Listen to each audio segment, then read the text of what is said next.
Malam takbiran itu, ibu mertua menyuruhku makan sendirian di dapur. Katanya, aku tidak sederajat dengan tamu di ruang depan. Aku mengangkat koperku malam itu juga. 3 hari kemudian, sebuah surat dari bank datang ke rumah itu. Dan 1 tanda tangan, tanda tanganku, membuat seluruh keluarga suamiku kehilangan rumah yang mereka banggakan. Halo, sahabat cerita.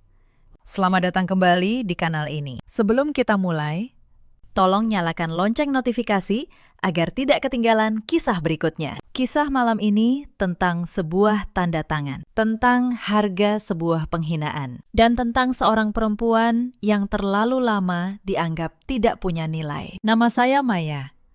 Usia saya 32 tahun. Saya bekerja sebagai akuntan di sebuah kantor konsultan pajak di kawasan Sudirman, Jakarta. Sudah 8 tahun saya menekuni angka, neraca, dan tanda tangan di atas dokumen. Pekerjaan saya mengajarkan satu hal sederhana. Angka tidak pernah berbohong, meski manusia sering melakukannya. Saya menikah dengan Reza 7 tahun lalu. Reza, anak sulung dari keluarga Wibowo. Keluarga yang tinggal di sebuah rumah besar di pinggiran Bekasi. Rumah itu adalah kebanggaan mereka. 2 lantai, pagar tinggi, taman depan yang selalu disapu pagi. Ibu mertua saya, Bu Sutina, sering berkata bahwa rumah itu adalah lambang martabat keluarga, bahwa siapapun yang tinggal di sana harus pantas berada di sana. Sejak awal, saya tahu saya tidak pernah dianggap pantas. Keluarga saya berasal dari sebuah kampung kecil di Jawa Tengah. Ayah saya seorang guru sekolah dasar. Ibu saya menjual kue di pasar. Di mata Bu Sutina, latar belakang itu adalah noda yang tidak bisa dihapus. Ia tidak pernah mengatakannya langsung di tahun-tahun pertama, tapi caranya menatap saya sudah cukup jelas. Reza, suami saya, adalah lelaki yang baik di permukaan. Ia tersenyum. Ia mengangguk. Ia berkata, semua akan baik-baik saja. Tapi setiap kali ibunya merendahkan saya, Reza memilih diam. Ia selalu berkata, sudahlah, Maya, jangan dibesar-besarkan. Saya tidak tahu bahwa diamnya seorang suami bisa lebih menyakitkan daripada hinaan langsung. Kami tinggal di sebuah apartemen sederhana di Bekasi Tengah. Tidak mewah, tapi rapi, hangat. Dan saya bangga karena kami membelinya dari hasil keringat sendiri. Setiap kali kami berkunjung ke rumah besar keluarga Wibowo, perbedaan itu terasa seperti tembok. Mereka memamerkan ubin marmer dan perabot mahal, lalu memandang rendah apartemen kecil kami. Padahal di balik dinding megah itu, tersembunyi tumpukan utang yang tidak pernah berani mereka akui. Di tahun pertama pernikahan, saya masih percaya saya bisa diterima. Saya datang setiap akhir pekan ke rumah mertua. Saya membantu di dapur. Saya membawakan oleh-oleh. Saya memanggil mereka dengan hormat. Saya pikir kalau saya cukup rajin, cukup sabar, cukup baik. Suatu hari, mereka akan melihat saya sebagai keluarga. Saya salah. Kesabaran saya hanya membuat mereka merasa wajar untuk terus meremehkan. Keluarga Wibowo punya 3 anak. Reza yang sulung, lalu Dini, adik perempuannya, 29 tahun. Dan si bungsu, Bayu, yang masih kuliah di luar kota. Dini adalah orang yang paling pintar membaca suasana. Ia tahu persis kapan harus tersenyum manis di depan ibunya, dan kapan harus menusuk saya dengan kata-kata halus. Setiap kali kami makan bersama, Dini punya cara untuk membuat saya merasa kecil. Ia bertanya soal gaji saya dengan nada penasaran yang sebenarnya menghina. Ia memuji masakan saya sambil menyebut bahwa selera kampung memang berbeda. Bu Sutina selalu tertawa kecil mendengarnya. Dan Reza, seperti biasa, hanya menatap piringnya. Saya menelan semuanya. Saya pikir itu harga yang harus saya bayar untuk menjadi bagian dari keluarga. Saya masih ingat hari pernikahan kami. Di hari yang seharusnya paling bahagia itu, Bu Sutina berbisik kepada kerabatnya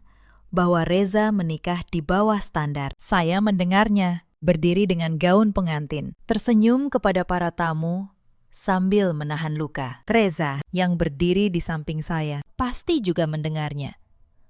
Tapi ia tidak berkata apa-apa. Hari itu seharusnya menjadi peringatan bagi saya. Tapi cinta sering membuat kita buta terhadap tanda-tanda yang paling jelas. Di bulan-bulan pertama, saya mencoba sekeras mungkin memenangkan hati ibu mertua. Saya mengingat tanggal ulang tahunnya. Saya membelikan hadiah dari gaji pertama saya. Tapi hadiah itu diletakkan begitu saja, tanpa dibuka. Dan kemudian saya dengar ia memberikannya kepada tetangga. Saya belajar masak resep kesukaannya, tapi ia selalu menemukan satu hal untuk dikritik. Apapun yang saya lakukan tidak pernah cukup. Karena masalahnya bukan pada apa yang saya lakukan, tapi pada siapa saya di mata mereka. Retak pertama dalam pernikahan kami muncul di tahun kedua. Saya menyadari bahwa Reza selalu memberitahu ibunya setiap detail keuangan rumah tangga kami. Setiap kali saya menabung untuk masa depan, Bu Sutinah tahu. Dan ia akan menemukan cara agar uang itu mengalir ke keluarganya. Saya mencoba bicara dengan Reza, meminta privasi sebagai pasangan. Tapi ia menganggap saya berlebihan. Baginya, tidak ada batas antara rumah tangga kami dan keluarga besarnya. Dan saya, sebagai istri, dianggap tidak berhak menggambar garis itu. Saya ingat satu malam, ketika saya mengusulkan agar kami menabung untuk rumah sendiri. Reza menolak. Ia bilang, "Untuk apa beli rumah? Toh nanti kita akan mewarisi rumah ibu." Saya terdiam. Saat itu, saya belum mengerti bahwa rumah yang ia banggakan itu justru akan menjadi jerat bagi kami. Saya hanya merasakan ada yang salah. Ada ketergantungan yang tidak sehat antara Reza dan ibunya. Tapi seperti banyak istri muda, saya memilih percaya bahwa cinta akan memperbaiki segalanya. Saya keliru. Tahun demi tahun, saya melihat pola yang sama berulang. Setiap masalah keluarga Wibowo selalu berakhir di pundak saya. Setiap keberhasilan saya selalu diklaim sebagai berkah keluarga, bukan hasil kerja keras saya sendiri. Dan setiap kali saya mencoba menarik garis, saya dituduh tidak tahu diri, tidak menghormati orang tua. Saya hidup dalam lingkaran yang menguras, memberi terus, tanpa pernah benar-benar diterima sebagai bagian dari mereka. Tahun ketiga pernikahan, keadaan keuangan keluarga Wibowo mulai goyah. Usaha bengkel milik almarhum ayah mertua, yang dulu dikelola Reza, mulai merugi. Reza bukan pengusaha yang cermat. Ia gengsi, suka tampil mewah, dan buruk dalam mengatur uang. Saya, sebagai akuntan, beberapa kali memperingatkan dia soal arus kas yang bocor. Tapi setiap saran saya ditanggapi dengan tersinggung. Ia bilang, "Saya tidak perlu ikut campur urusan laki-laki." Saya akhirnya berhenti memberi saran. Tapi saya tidak berhenti memperhatikan. Saya melihat tumpukan tagihan yang tidak dibayar. Saya melihat kartu kredit yang macet. Saya melihat ibu mertua tetap memamerkan perhiasan baru di setiap arisan. Sebuah keluarga yang martabatnya dibangun di atas pasir. Dan mereka semua menolak melihatnya. Lalu, datang tahun keempat, tahun ketika semuanya mulai berubah. Bengkel keluarga akhirnya bangkrut total. Reza menanggung utang yang cukup besar kepada beberapa pemasok. Dan rumah besar kebanggaan itu ternyata masih punya cicilan yang belum lunas. Untuk pertama kalinya, Bu Sutinah memanggil saya dengan nada yang berbeda. Bukan menghina, tapi membutuhkan. Suatu sore, ibu mertua datang sendiri ke apartemen kecil kami di Bekasi Tengah. Ia membawa kue. Ia tersenyum. Ia memuji apartemen kami yang katanya nyaman. Saya tahu, senyum itu tidak gratis. Saya menunggu maksud sebenarnya. Tidak lama. Ia berkata bahwa keluarga sedang butuh dana untuk menyelamatkan rumah. Dan ia butuh bantuan saya. Bukan uang saya, katanya. Hanya nama saya. Ia menjelaskan dengan hati-hati. Reza tidak bisa lagi mengajukan pinjaman bank karena namanya sudah masuk daftar kredit macet. Bu Sutinah juga tidak bisa karena usianya dan riwayat kreditnya. Tapi saya bisa. Saya seorang akuntan dengan penghasilan tetap dan catatan keuangan yang bersih. Mereka ingin saya mengajukan pinjaman bank atas nama saya dengan jaminan sertifikat rumah keluarga. Saya terdiam cukup lama. Sebagai akuntan, saya tahu persis apa artinya itu. Jika saya yang mengajukan pinjaman, maka saya yang menanggung tanggung jawab hukumnya. Jika cicilan macet, nama saya yang hancur. Tapi jaminannya adalah rumah mereka. Artinya, kalau semuanya gagal, rumah itu bisa jatuh ke tangan bank atau ke tangan saya. Saya bertanya pelan, "Kenapa harus saya?" Bu Sutinah menggenggam tangan saya. Sesuatu yang tidak pernah ia lakukan sebelumnya. Katanya, "Karena kamu keluarga." "Maya, kita ini satu keluarga." Saya hampir tertawa getir mendengarnya. Satu keluarga. Kata itu hanya muncul ketika mereka membutuhkan sesuatu dari saya. Malam itu saya tidak langsung menjawab. Saya bicara dengan Reza. Saya berharap ia akan membela saya, melindungi saya dari risiko ini. Tapi Reza justru memohon. Ia bilang ini satu-satunya cara menyelamatkan keluarga. Ia berjanji akan membayar setiap cicilan tepat waktu. Ia bersumpah atas nama apapun. Dan untuk pertama kalinya dalam bertahun-tahun, Reza menatap saya seolah saya penting. Saya tahu itu manipulasi. Sebagian dari saya tahu, tapi sebagian lain, bagian yang masih ingin dicintai, masih ingin dianggap berharga, akhirnya luluh. Saya berpikir, mungkin inilah kesempatan saya untuk membuktikan bahwa saya pantas. Mungkin setelah ini, mereka akan benar-benar menerima saya. Saya setuju. Itu adalah keputusan yang akan mengubah segalanya. Tapi, belum dengan cara yang mereka bayangkan. Sebelum menandatangani apapun, naluri akuntan saya bekerja. Saya menyiapkan semuanya dengan rapi. Saya tidak mengajukan pinjaman sembarangan. Saya membuat perjanjian internal keluarga, hitam di atas putih, soal siapa menanggung apa. Saya meminta sertifikat rumah dijadikan jaminan resmi atas nama saya sebagai debitur. Dan saya menyimpan setiap dokumen, setiap kwitansi, setiap bukti transfer. Sebuah kebiasaan yang kelak menyelamatkan saya. Pinjaman cair, jumlahnya 3 miliar rupiah. Uang itu dipakai melunasi utang bengkel, menutup cicilan rumah, dan menyelamatkan martabat keluarga Wibowo.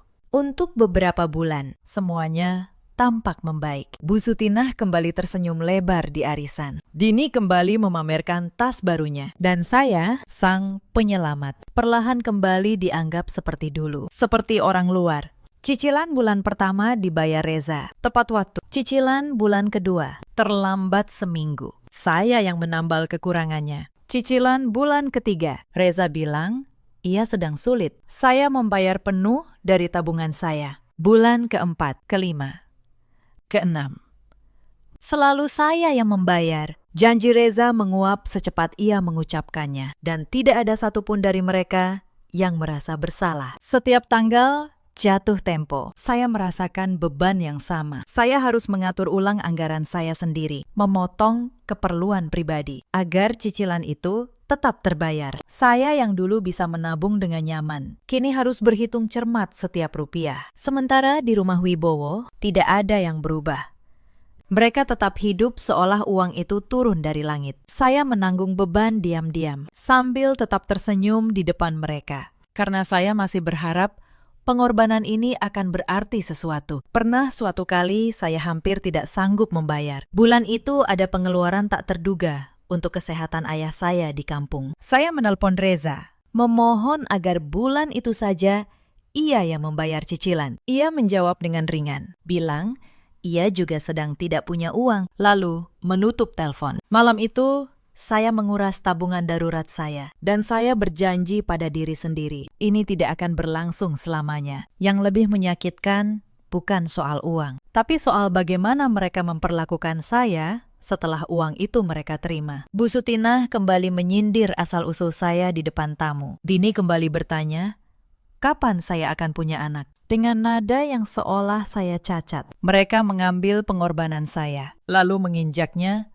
seolah itu memang kewajiban saya. Ada satu kejadian yang tidak akan pernah saya lupakan. Suatu hari, salah satu tetangga memuji saya di depan Bu Sutinah, mengatakan betapa beruntungnya keluarga punya menantu yang mapan. Bu Sutinah tersenyum kaku, lalu berkata bahwa keberhasilan saya tidak lebih dari keberuntungan orang kampung. Ia bahkan menambahkan bahwa orang seperti saya harus tahu berterima kasih karena diterima masuk ke keluarga sebaik mereka. Saya berdiri di sana sebagai orang yang baru saja menyelamatkan rumah mereka dari penyitaan dan tetap dianggap harus berterima kasih. Saya pernah sekali Mencoba membicarakan semua ini dengan Reza secara terbuka. Saya bilang, saya lelah.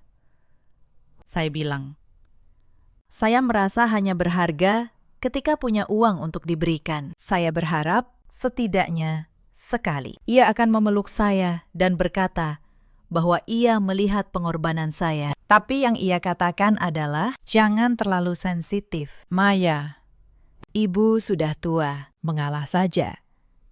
selalu saya yang harus mengalah. Selalu saya yang harus diam. Dan diam itu perlahan membunuh sesuatu di dalam diri saya. Saya mulai menabung secara diam-diam, lebih banyak dari sebelumnya. Bukan karena saya merencanakan sesuatu, tapi karena naluri saya berkata, suatu hari saya akan butuh berdiri sendiri. Saya membuka rekening yang tidak diketahui Reza. Saya menyisihkan setiap rupiah yang bisa saya simpan. Saya berinvestasi dalam diam, membangun benteng kecil yang kelak menjadi penyelamat saya. Mungkin jauh di dalam hati, saya sudah tahu bahwa pernikahan ini tidak akan bertahan. Saya hanya belum berani mengakuinya. Saya mulai mencatat, bukan hanya angka, tapi juga kejadian. Setiap cicilan yang saya bayar, saya simpan buktinya. Setiap kali Reza ingkar janji, saya catat tanggalnya. Setiap dokumen kepemilikan dan jaminan, saya pastikan tersimpan rapi. Saya tidak tahu untuk apa saat itu. Saya hanya tahu sebagai akuntan. Bukti adalah satu-satunya kebenaran yang tidak bisa dibantah. Penghinaan demi penghinaan datang seperti tetesan air yang perlahan melubangi batu. Suatu siang, saya datang ke rumah mertua membawa hasil masakan saya untuk acara keluarga. Bu Sutinah menerimanya.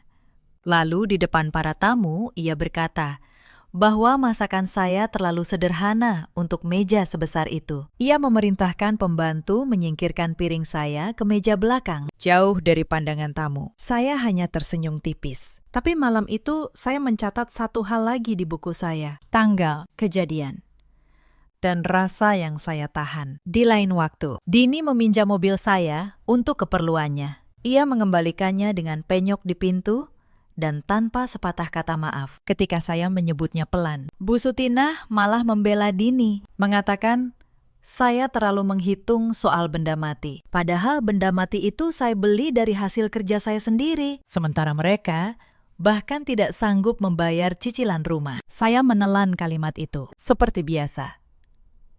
Tapi sesuatu di dalam diri saya mulai mencatat bahwa kesabaran ini ada batasnya. Suatu malam, ada acara ulang tahun keponakan di rumah mertua. Saya datang membawa kado, dan seperti biasa, saya yang sibuk di dapur menyiapkan hidangan. Ketika tiba waktu foto keluarga, saya berdiri di samping Reza.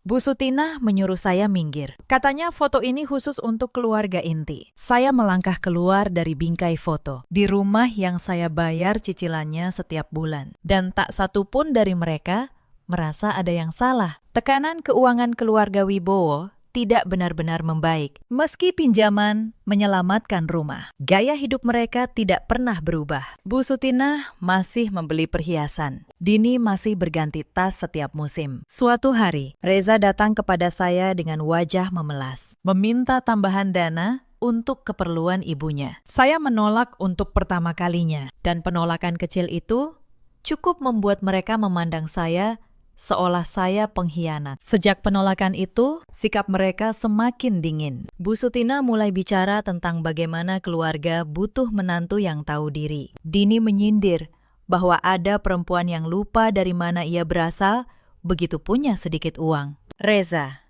seperti biasa, tidak membela. Ia hanya memintaku bersabar. Lagi dan lagi, saya mulai mengerti bahwa di mata mereka, saya hanya berharga selama saya berguna, dan kegunaan saya bagi mereka adalah uang. Saya teringat satu sore ketika saya sakit demam tinggi. Saya menelpon Reza, berharap ia menjemput saya pulang dari kantor. Ia bilang ia sedang sibuk mengantar ibunya ke salon. Ia menyuruh saya naik taksi saja. Malam itu, saya menggigil sendirian di apartemen dengan obat yang saya beli sendiri. Dan saya menyadari perlahan bahwa saya sudah lama hidup sendirian, bahkan ketika saya masih bersuami. Beberapa minggu menjelang Lebaran, tekanan dari keluarga semakin menjadi. Bu Sutinah menelpon, bukan untuk menanyakan kabar, melainkan untuk mengingatkan soal hidangan apa yang harus saya siapkan. Ia memperlakukan saya seperti panitia tanpa upah, yang sudah seharusnya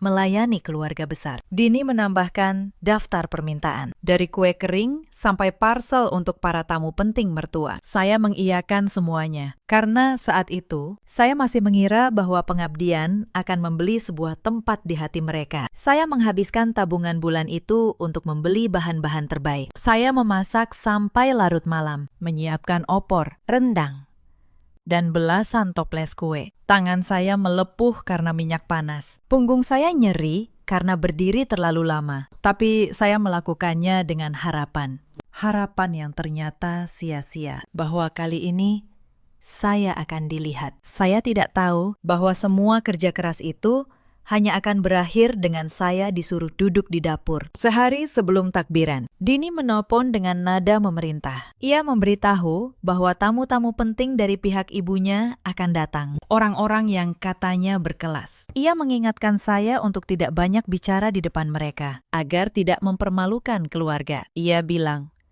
dengan halus tapi menusuk, bahwa lebih baik saya membantu di belakang saja. Saya meletakkan telepon dengan tangan gemetar. Saya sudah tahu, bahkan sebelum malam itu tiba, bagaimana mereka akan memperlakukan saya. Setahun berlalu sejak pinjaman itu cair. Lebaran kembali datang. Dan keluarga Wibowo mengadakan kumpul besar di rumah yang saya selamatkan. Saya datang dengan harapan kecil. Mungkin tahun ini berbeda. Mungkin tahun ini saya dianggap saya membawa rendang buatan sendiri. Saya datang lebih awal untuk membantu. Saya tidak tahu bahwa malam itu akan menjadi malam yang menghancurkan sisa terakhir kesabaran saya. Malam takbiran. Rumah itu penuh. Sanak saudara datang dari berbagai kota. Suara takbir mengalun dari masjid di kejauhan. Meja makan dipenuhi opor ayam, ketupat, rendang, dan kue-kue lebaran. Saya sibuk di dapur sejak sore, membantu menyiapkan semuanya. Tangan saya yang memasak. Tapi ketika tiba waktunya duduk, tidak ada tempat untuk saya di meja utama. Ruang depan penuh dengan tamu terhormat. Kerabat dari pihak Bu Sutinah yang katanya orang-orang berada. Saya berdiri di ambang pintu, mencari tempat duduk. Bu Sutinah menatap saya, lalu berkata dengan suara yang cukup keras agar semua mendengar. Katanya, Maya, kamu makan di dapur saja. Di sini tempat untuk tamu yang sederajat. Ruangan itu sejenak hening. Lalu obrolan kembali mengalir. Seolah saya hanya seekor lalat yang diusir. Saya berdiri di sana, memegang piring kosong. Wajah saya panas. Telinga saya berdenging.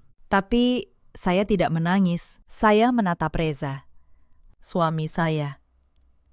Berharap ia berdiri membela saya. Reza menunduk. Ia memilih kedamaiannya sendiri di atas martabat istrinya lagi. Dan di saat itulah sesuatu di dalam diri saya yang selama ini bertahan akhirnya patah. Saya berjalan ke dapur. Saya duduk di kursi plastik kecil di dekat kompor. Suara piring, suara tawa, suara takbir. Semuanya bercampur menjadi kebisingan yang menyakitkan. Di kepala saya hanya ada satu kalimat ibu mertua. Makan di dapur saja. Di sini tempat untuk yang sederajat. Sebuah vonis dingin tentang di mana tempat saya di rumah ini. Rumah yang saya selamatkan dengan tanda tangan dan tabungan saya sendiri. Saya duduk di sana sangat lama. Saya tidak menangis, tapi kedua tangan saya gemetar, tidak terkendali. Saya teringat setiap tahun, setiap kali saya berjuang keras untuk diterima. Setiap kali makan, paling akhir. Setiap kali disuruh-suruh di depan kerabat. Setiap sindiran tentang latar belakang dan status sosial saya. Semuanya pernah saya tahan. Tapi baru malam itu, saya benar-benar mengerti sesuatu. Ketahanan saya tidak pernah membuat siapapun menghargai saya. Ketahanan saya justru membuat mereka merasa wajar untuk terus meremehkan. Selama saya bertahan, selama saya diam, mereka akan terus menginjak. Karena bagi mereka, perempuan yang tidak melawan adalah perempuan yang pantas diinjak. Malam itu juga, setelah tamu pulang, saya mengangkat koper saya. Reza menghampiri saya, terkejut. Ia bertanya, "Saya mau kemana?" Saya menjawab, "Tenang, saya pulang ke tempat di mana saya dianggap manusia." Bu Sutinah keluar dari kamarnya, menatap dengan sinis. Katanya, "Pergi saja. Memang bukan tempatmu di sini." Saya menatapnya sejenak.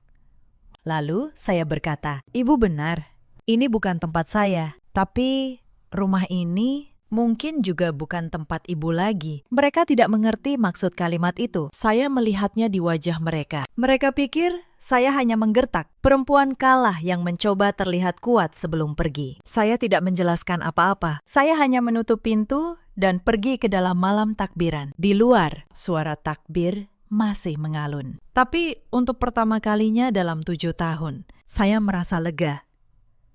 Saya tidak tahu persis apa yang akan saya lakukan. Tapi saya tahu satu hal. Saya tidak akan kembali sebagai korban. Saya pulang ke rumah kontrakan kecil yang dulu saya tinggali sebelum menikah. Malam itu, saya tidak tidur. Saya membuka laptop saya. Saya membuka folder yang selama ini saya simpan. Folder berisi setiap dokumen pinjaman, setiap kwitansi cicilan, setiap perjanjian. Saya menatap satu dokumen paling penting, akta jaminan rumah, dengan nama saya sebagai pemegang hak. Dan untuk pertama kalinya, saya melihatnya bukan sebagai beban, tapi sebagai senjata. Keesokan paginya, saya pergi ke kantor. Tapi saya tidak langsung bekerja. Saya menelpon seorang teman lama, Pak Tono, seorang notaris. Kami pernah bekerja dalam beberapa kasus pajak bersama. Saya percaya dia. Saya menceritakan semuanya. Soal pinjaman, soal jaminan, soal cicilan yang selama ini saya bayar sendiri. Pak Tono mendengarkan dengan serius. Lalu, ia berkata, "Maya, kamu mungkin tidak sadar betapa kuat posisimu." Saya bertanya, "Apa maksudnya?" Pak Tono menjelaskan dengan tenang, seperti seorang guru kepada muridnya. "Secara hukum, debitur pinjaman itu adalah saya. Jaminannya adalah rumah keluarga Wibowo selama setahun ini. Yang membayar cicilan adalah saya, dengan bukti transfer lengkap atas nama saya. Reza dan keluarganya tidak punya satupun bukti bahwa mereka pernah membayar. Di mata hukum, rumah itu praktis hidup di atas uang saya." Saya terdiam.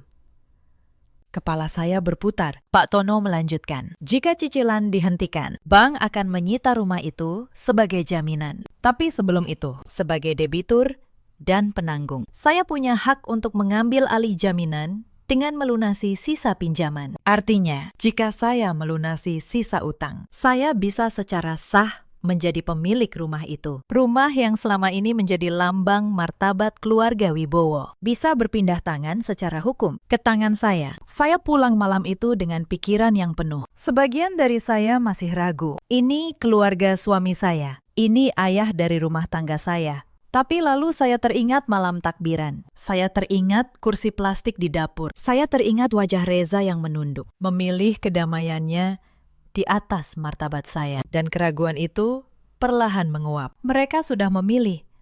Sekarang giliran saya memilih. Malam itu, saya duduk lama di depan jendela kontrakan kecil saya. Saya menimbang setiap kemungkinan, seperti seorang akuntan menimbang risiko sebuah keputusan besar. Saya bertanya pada diri saya sendiri, apakah ini balas dendam? Ataukah ini keadilan? Dan jawabannya datang dengan tenang. Ini bukan tentang menghancurkan mereka. Ini tentang berhenti membiarkan diri saya dihancurkan. Selama 7 tahun, saya memberi tanpa batas. Untuk pertama kalinya, saya akan mengambil apa yang memang menjadi hak saya. Saya mulai bertindak dengan hati-hati, langkah demi langkah. Saya menemui pihak bank, menjelaskan posisi saya sebagai debitur tunggal yang ingin melunasi pinjaman lebih cepat. Pihak bank menyambut baik, karena bagi mereka, debitur yang melunasi adalah debitur terbaik. Saya menyiapkan dana pelunasan dari tabungan dan investasi yang selama ini saya bangun dalam diam. Setiap tanda tangan yang saya bubuhkan kali ini terasa berbeda. Bukan tanda tangan seorang korban, melainkan tanda tangan seorang perempuan yang akhirnya memegang kendali. Sebelum melangkah lebih jauh, saya melakukan apa yang paling saya kuasai, memeriksa setiap detail. Saya meminta Pak Tono membantu menelusuri status hukum sertifikat rumah itu sampai ke akarnya. Kami menemukan bahwa sertifikat itu memang murni dijadikan jaminan atas pinjaman saya tanpa beban lain. Tidak ada nama Reza, tidak ada nama Bu Sutina di dokumen pinjaman. Hanya nama saya sebagai debitur tunggal. Mereka menyerahkan rumah itu ke tangan saya tanpa sadar karena terlalu sibuk menghina saya untuk membaca apa yang mereka tanda tangani. Saya juga meminta salinan resmi dari bank tentang riwayat pembayaran cicilan. Dokumen itu menunjukkan dengan jelas dari awal sampai akhir. Hanya ada satu nama yang mentransfer setiap bulan. Nama saya. Tidak ada satupun pembayaran yang berasal dari Reza atau keluarganya selama setahun terakhir. Di mata bank, di mata hukum, di mata angka. Sayalah satu-satunya pihak yang menanggung rumah itu. Saya menyimpan semua salinan itu dalam map yang sama. Map yang perlahan berubah menjadi sebuah senjata yang sempurna. Selama beberapa minggu, saya bekerja diam-diam. Saya menghitung sisa pinjaman. Saya memeriksa tabungan dan aset saya. Sebagai akuntan dengan 8 tahun karir, saya ternyata punya lebih banyak simpanan daripada yang mereka kira. Saya juga punya tabungan investasi yang selama ini saya rahasiakan. Kebiasaan perempuan yang belajar untuk tidak bergantung pada siapapun. Angka-angka di depan saya berkata satu hal. Saya mampu. Saya benar-benar mampu melakukannya. Sementara itu, di rumah Wibowo, mereka mulai merasakan keganjilan. Cicilan bulan itu untuk pertama kalinya tidak terbayar. Karena saya berhenti membayarnya. Dan tidak ada seorang pun di keluarga itu yang punya uang untuk menggantikannya. Telepon dari bank mulai masuk ke rumah mereka. Surat peringatan mulai berdatangan. Mereka panik. Tapi mereka masih tidak mengerti seberapa dalam lubang yang mereka gali sendiri. Reza menelpon saya berkali-kali. Awalnya marah, menuntut saya kembali membayar. Saya tidak mengangkat. Lalu, nadanya berubah. Pesannya mulai memohon.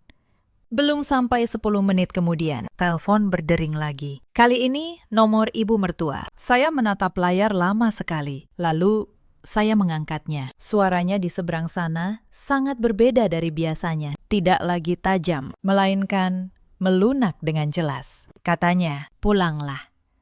Maya, ini cuma salah paham. Masalah keluarga. Kita bicarakan baik-baik. Saya mendengarnya dan saya merasa getir. Baru beberapa minggu lalu ia bilang, saya tidak sederajat. Ia mengusir saya ke dapur agar tidak merusak pemandangan. Tapi hanya dalam waktu singkat. Nada bicaranya berubah total. Saya menjawab dengan suara dingin dan pelan. Kemarin ibu bilang saya tidak sederajat. Kenapa hari ini ibu butuh saya? Di seberang sana, saya bisa mendengar ibu mertua menarik napas dalam-dalam. Tapi tidak sanggup menjawab. Keheningannya bagi saya lebih bermakna daripada 1000 kata. Saya melanjutkan dengan tenang. Bu, cicilan rumah itu tanggung jawab saya sebagai debitur. Dan saya sudah memutuskan untuk tidak melanjutkannya. Saya mendengar suaranya bergetar. Ia mulai mengerti, sedikit demi sedikit, bahwa situasinya tidak sesederhana yang ia kira. Lalu,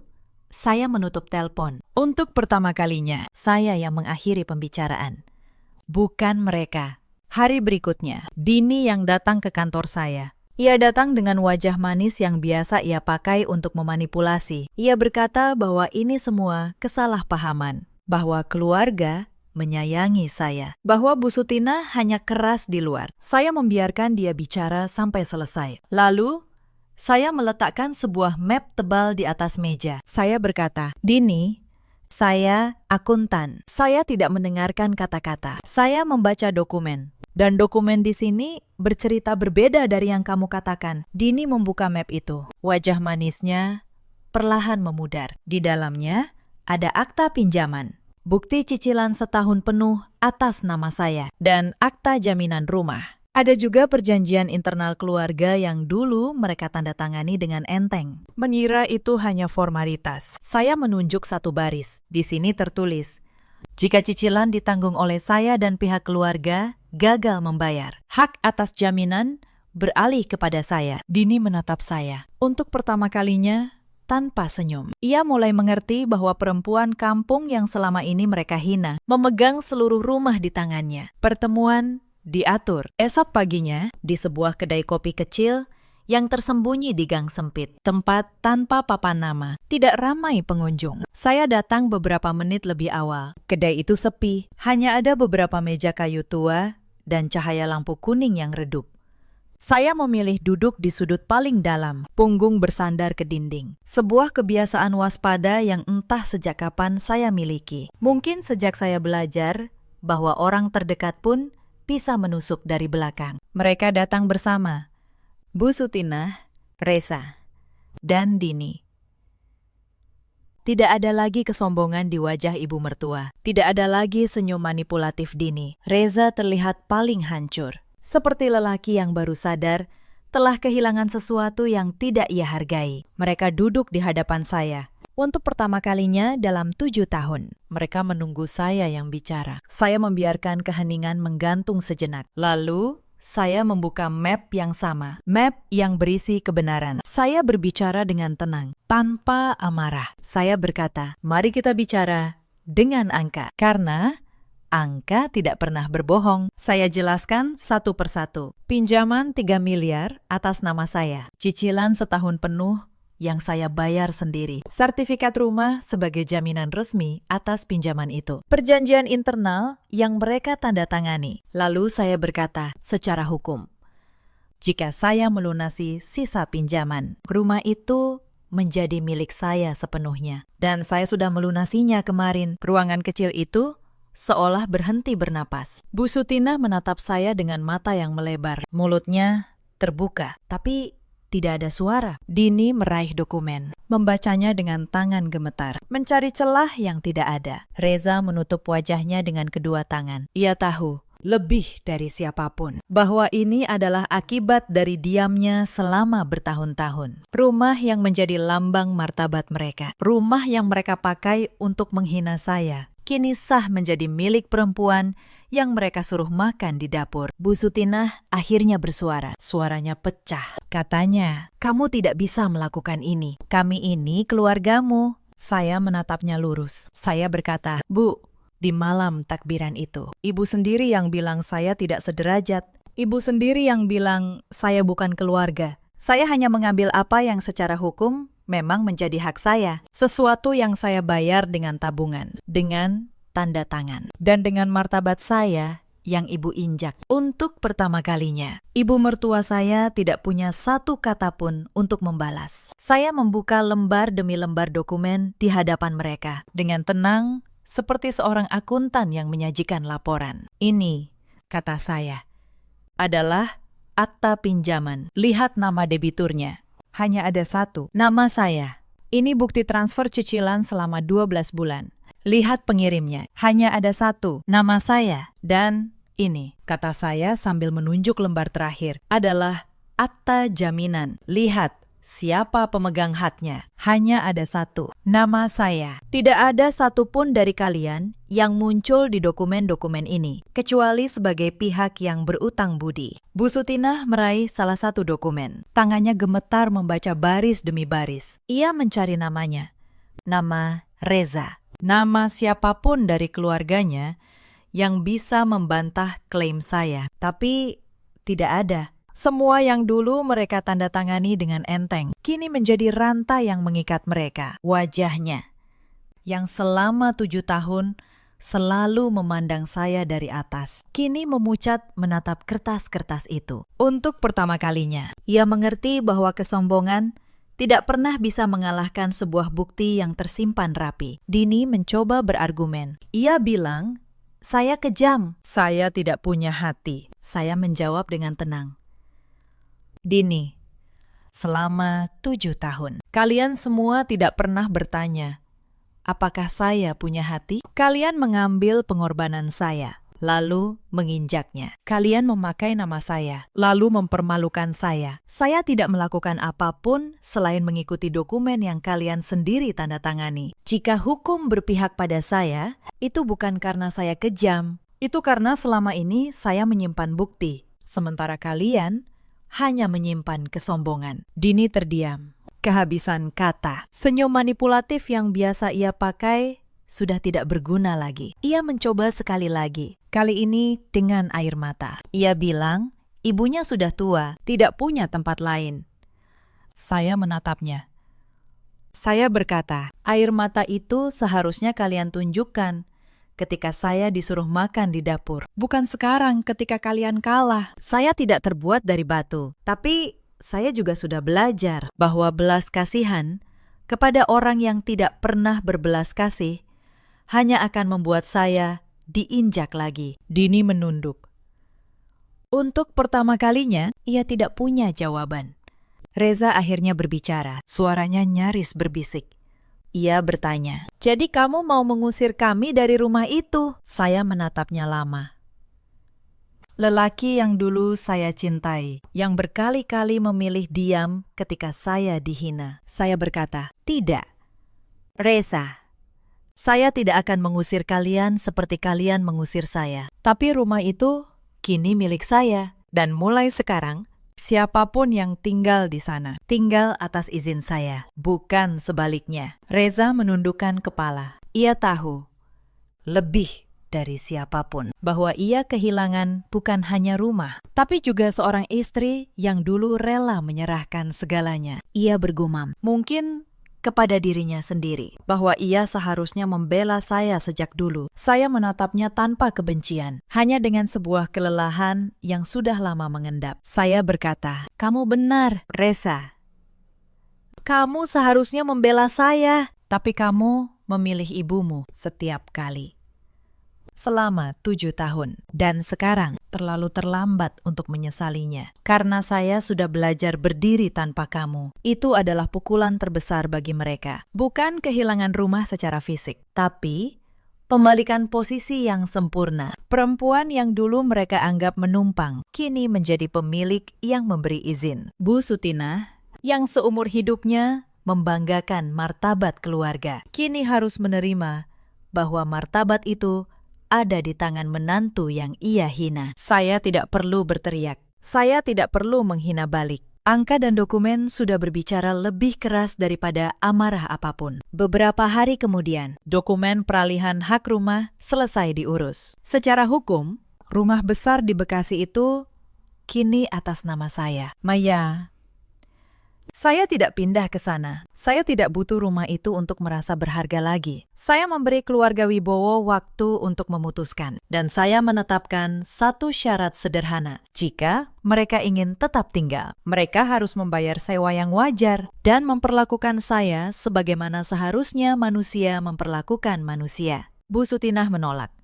Harga dirinya yang tersisa tidak sanggup menerima syarat itu. Ia memilih pindah ke rumah kontrakan kecil di pinggiran, jauh dari kemewahan yang dulu ia banggakan. Dini, yang dulu begitu pandai bermain peran, kini harus bekerja keras untuk pertama kalinya dalam hidupnya. Dan Reza, suami saya, menajukan perpisahan yang sebenarnya sudah lama mati di antara kami. Saya menandatangani surat itu tanpa air mata, karena saya sudah menangisi pernikahan itu jauh sebelum ia menyerahkannya. Beberapa bulan setelah semuanya selesai, saya kembali ke rumah itu sendirian. Saya berjalan di antara ruangan-ruangan yang kini kosong. Dinding tempat dulu tergantung foto keluarga, kini polos. Ruang tempat dulu meja makan megah, kini lengang.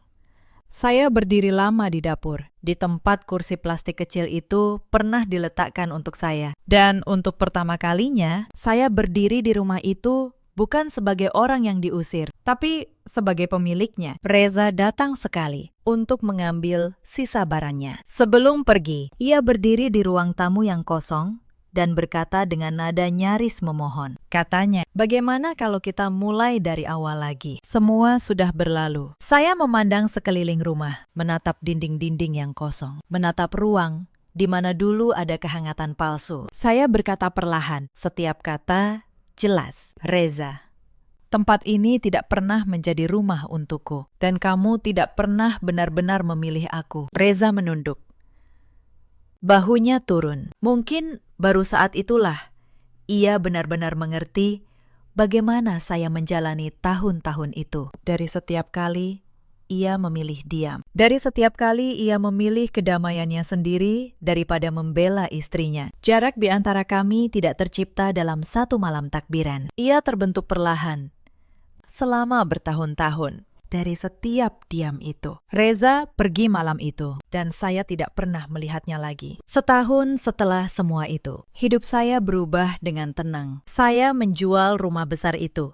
Rumah yang tidak pernah menyimpan satupun kenangan baik bagi saya. Dengan uangnya, saya membuka kantor konsultan keuangan kecil milik saya sendiri. Saya membantu banyak perempuan seperti saya dulu, tidak mengerti nilai dari sebuah tanda tangan dan sebuah bukti. Saya mengajari mereka satu hal yang saya pelajari dengan cara yang menyakitkan, bahwa kebaikan tanpa batas hanya mengundang orang untuk menginjak. Kantor kecil saya perlahan tumbuh. Klien pertama saya adalah seorang perempuan muda yang hampir menyerahkan tanda tangannya untuk utang keluarga suaminya. Persis seperti saya dulu. Saya membantunya membaca setiap klausul, memahami setiap risiko, dan akhirnya melindungi dirinya sendiri. Ketika ia berterima kasih sambil menangis, saya merasa sesuatu yang lama hilang kembali ke dalam diri saya. Sebuah rasa berharga. Saya sadar, luka yang dulu menghancurkan saya,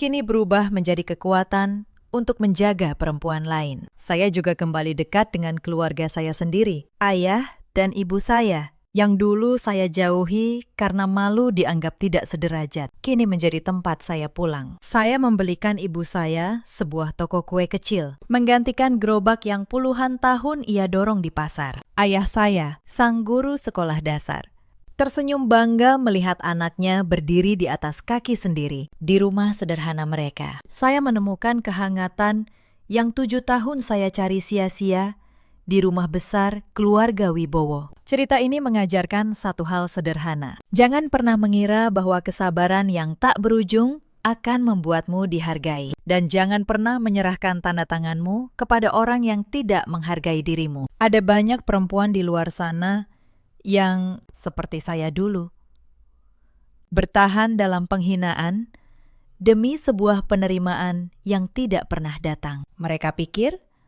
jika cukup sabar, cukup baik, suatu hari mereka akan dianggap. Padahal yang mereka butuhkan bukan bertahan lebih lama, tapi keberanian untuk pergi. Ada juga banyak suami seperti Reza di luar sana, lelaki yang tidak jahat, tapi juga tidak pernah berani membela, yang menira diam adalah kedamaian. Padahal diam, mereka adalah luka paling dalam bagi pasangannya. Dan ada pula para ibu mertua yang mengukur manusia dari status dan asal-usulnya, yang lupa bahwa martabat sejati tidak terletak pada rumah besar, melainkan pada bagaimana kita memperlakukan orang yang lebih lemah dari kita. Mereka mengira penghinaan adalah cara menjaga kehormatan keluarga, padahal penghinaan justru menghancurkannya dari dalam. Bu Sutinah kehilangan rumahnya bukan karena saya jahat, melainkan karena ia tidak pernah belajar menghargai orang yang menyelamatkannya. Karma tidak selalu datang sebagai petir. Kadang ia datang pelan sebagai sebuah tanda tangan yang dulu mereka remehkan. Setelah semua itu, keluarga Wibowo tidak pernah benar-benar pulih. Bu Sutinah menua dalam kesepian, di rumah kontrakan